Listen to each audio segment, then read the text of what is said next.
প্রকৃত অপরাধীকে এড়াবার জন্য এক এক সময় এক এক কথা এক এক দায় একদিকে ঠেলে দেবার চক্রান্ত সব সময় সব আলোচনায় আমরা শুনতে পাচ্ছি।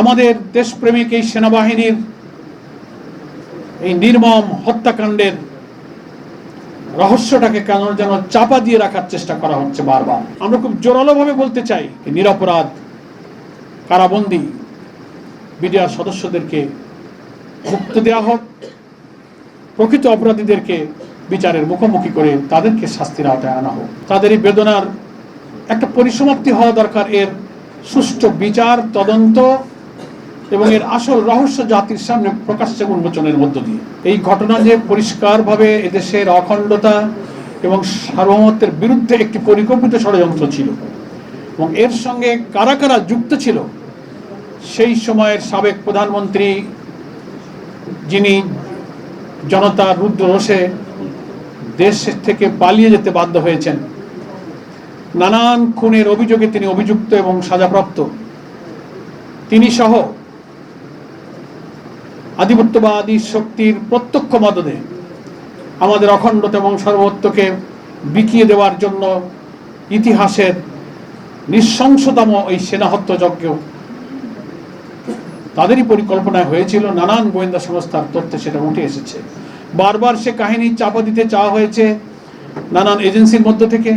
খুব রহস্যজনক মন্তব্য সেসব এজেন্সির কর্তৃত্ব, যারা দায়িত্ব নিয়ে যারা কথা বলেন, তারা অনেক সময় এমন কথা বলেছেন জাতি আশাহত হয়েছে।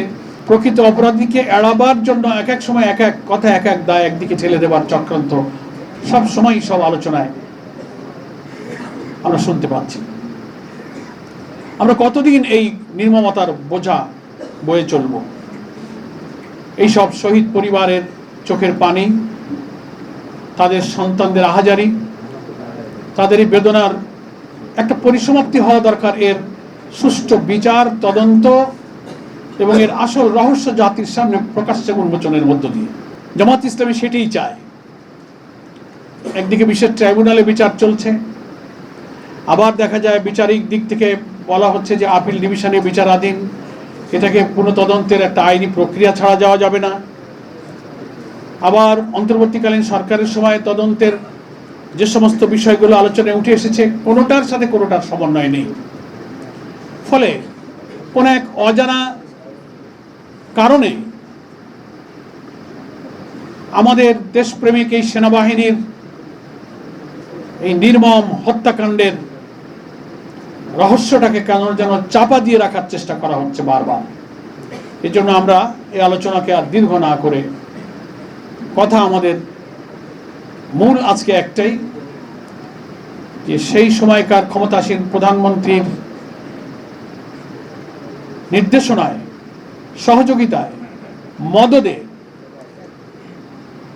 এই ঘটনা যে ঘটেছিল তার সাথে কারা কারা জড়িত ছিল, বিভিন্ন সময় বিভিন্নভাবে নাম এসেছে, বিচারের মুখোমুখি হতে যাচ্ছে, আমরা শুনতে পাচ্ছি। এই ঘটনার সাথে কোন দেশের কিরকম পরিকল্পনা, কারা কারা যুক্ত ছিলেন, এগুলো একেবারেই পরিষ্কার করে জাতির সামনে তুলে ধরা প্রয়োজন। সেই সময়কার ভিডিওগুলো, ছবিগুলো, কিভাবে সেনা অফিসাররা চিৎকার দিচ্ছেন, আহাজারি করছেন। প্রধানমন্ত্রী এই হত্যাকাণ্ডের পর সেনা অফিসারদের নিয়ে যে মিটিং করেছিলেন, সেইখানে তদানীন্তন প্রধানমন্ত্রীর বক্তব্য চলাকালে সেনা অফিসারদের যে কি আহাজারি, কি কান্না, যে কেন সাথে সাথে এত অনুরোধ করার পরও এই হত্যাকাণ্ডের বিরুদ্ধে সেনাবাহিনীকে অ্যাকশন নিতে, তাৎক্ষণিক সেখানে ব্যবস্থা নিতে দেওয়া হয়নি, কেন বিলম্ব করা হলো। সমস্ত জীবনগুলো শেষ হওয়ার পর লোক দেখানো ব্যবস্থা নিয়ে জাতির সামনে কেন নাটক করা হলো, এ নিয়ে সাবেক প্রধানমন্ত্রীর সামনে সেই সেনা কর্মকর্তাদের যে আহাজারি এবং কান্না, সে ভিডিও কিন্তু এখনো জাতির সামনে ভাসছে। এই জন্য আমরা আর এটা নিয়ে অন্ধকারে থাকতে চাই না। যারা সেদিন এই হত্যাকাণ্ডের নেতৃত্ব দিয়েছিলেন, এর পিছনে দেশ বিরোধী ষড়যন্ত্র ছিল। এটা যদি আজকে উন্মোচিত না হয়, তো এই দেশকে নিয়ে আবার কেউ, কোনো দল, কোনো সংস্থা, কোনো শক্তি যে আর ষড়যন্ত্র করবে না, তার তো কোনো নিশ্চয়তা নেই। ফলে আমাদের স্বাধীনতা, আমাদের আজাদি, আমাদের সার্বভৌমত্ব, আমাদের জাতিসত্তা, আমাদের অখণ্ড বিরোধী সকল ষড়যন্ত্র নির্মূল করতে গেলে এই পিলখানার সেনা হত্যার আসল কাহিনী, সেনা হত্যাকাণ্ডের আসল কাহিনী জাতির সামনে উন্মোচন করতে হবে। 1, 2, 3, 4 করে যার যার নাম প্রকৃত তদন্তে বেরিয়ে আসবে তাদেরকেই বিচারের মুখোমুখি করে শাস্তি বিধান করতে হবে। এটাই আমাদের আজকের এই বাংলাদেশ জামাত ইসলামী ঢাকা মহানগরীর আলোচনা সভার মূল দাবি।